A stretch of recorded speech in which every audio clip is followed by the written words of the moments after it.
अगर मेरी मंथली 1 लाख रुपए की तनख्वाह है और उसमें से मैं 40,000 रुपए की मंथली एसआईपी करता हूँ, तो लॉन्ग रन में मेरा मैक्सिमम रिटर्न कैसे जनरेट हो सकता है?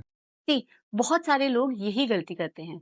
आपने बहुत जगहों पे सुना है, सोशल मीडिया पे सुना, टीवी एड्स, रेडियो चैनल्स पे सुना कि आपको एसआईपी करनी चाहिए, इन्वेस्टमेंट्स करनी चाहिए।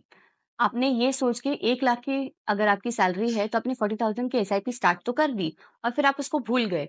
You need to put a topper for it. See 40,000 की एसआईपी में you create a corpus of 1 crore 5 lakh in 10 years.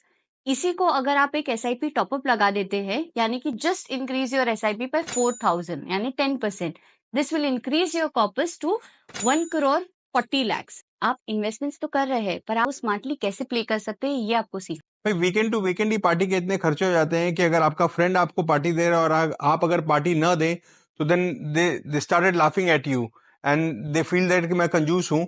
तो उसको कैसे बैलेंस करें कि पार्टी भी चले और हमारे कुछ इन्वेस्टमेंट कॉर्पस भी क्रिएट हो?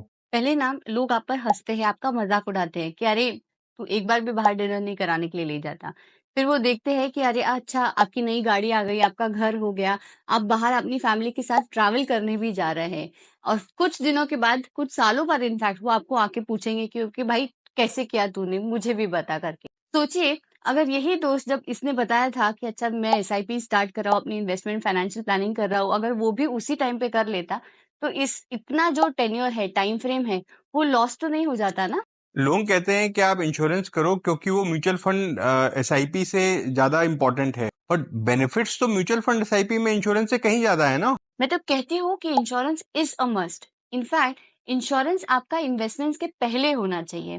Term insurance and life insurance, इसका दूसरा कोई अल्टरनेटिव है ही नहीं। This is a must for everybody. Very important thing.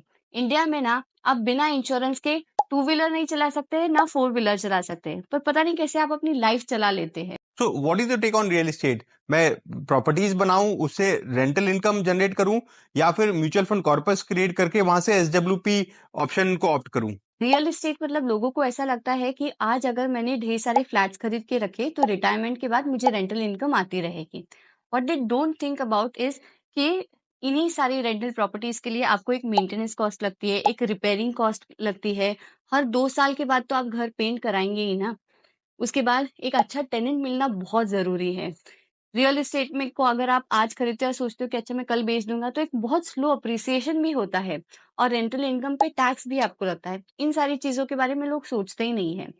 Let's assume कि अगर आपके पास 1 करोड़ है और आपने आज ये 1 करोड़ म्यूचुअल फंड्स में इन्वेस्ट कर दिया। अगर मैं 12% पे भी कैलकुलेट कर रही हूँ ना, तो 10 साल में ये अमाउंट 3 करोड़ का हो जाता है।